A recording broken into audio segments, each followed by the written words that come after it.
21 जनवरी से शुरू हो रही नामांकन प्रक्रिया के लिए सभी तैयारियां पूरी कर ली गई हैं। कल प्रदेश भर में नामांकन की प्रक्रिया शुरू हो जाएगी। निर्वाचन आयोग ने नामांकन प्रक्रिया के लिए प्रत्याशी के साथ सिर्फ दो प्रस्तावक लाने की ही अनुमति दी है। इसके लिए प्रत्याशी अपने साथ भीड़-भाड़ नहीं ला सकते हैं।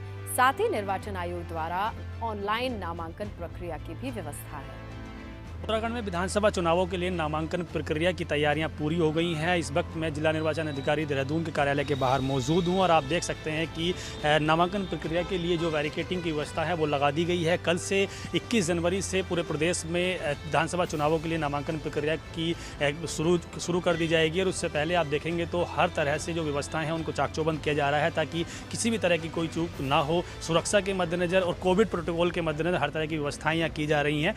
कोविड प्रोटोकॉल के तहत अगर देखेंगे तो आप यहाँ पर ये गोले भी बनाए गए हैं यहाँ पर, जहाँ पर प्रत्याशियों के साथ यदि कोई व्यक्ति आता है तो वो इन गोलों के माध्यम से ही यहाँ खड़ा होगा। लगभग 3 फीट से ज़्यादा की दूरी इन गोलों के बीच में रखी गई है। इसके अलावा क्योंकि निर्वाचन आयोग ने साफ तौर पर यह भी कह दिया है कि किसी भी रूप में यहाँ बड़ी संख्या में लोगों की अनुमति आने की नहीं होगी, इसीलिए हर तरह की व्यवस्थाएँ यहाँ चाक चौबंद की जा रही हैं ताकि कोविड प्रोटोकॉल का विशेष ख्याल रखा जा सके। क्योंकि निर्वाचन आयोग ने यह भी कहा है कि प्रस्तावक के तौर पर 2 लोगों को ही अंदर जाने की परमिशन होगी और इसीलिए ये तमाम व्यवस्थाएं यहाँ की जा रही हैं ताकि यदि प्रत्याशी के साथ ज़्यादा लोग आते हैं तो उन्हें अंदर आने ना दिया जाए।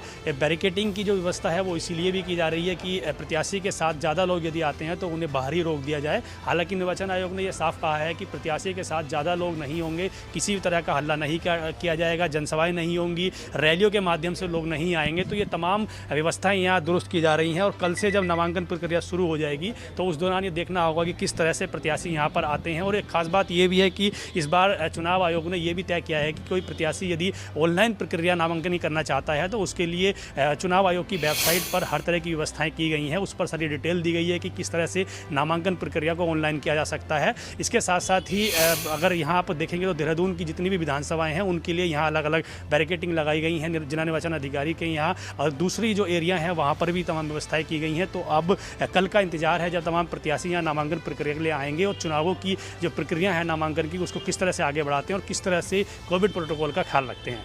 देहरादून से अपने सहयोगी मनवर रावत के साथ पंकज राणा, एबीपी गंगा। अजय कोठियाल की जो गंगोत्री सीट पर डोर टू डोर जनसंपर्क अभियान पे है। खराब मौसम के बावजूद भी उनका यह जनसंपर्क अभियान चल रहा है। कर्नल कोठियाल ने भेलुडा बोंगा ग्राम सभा में डोर टू डोर जनसंपर्क किया।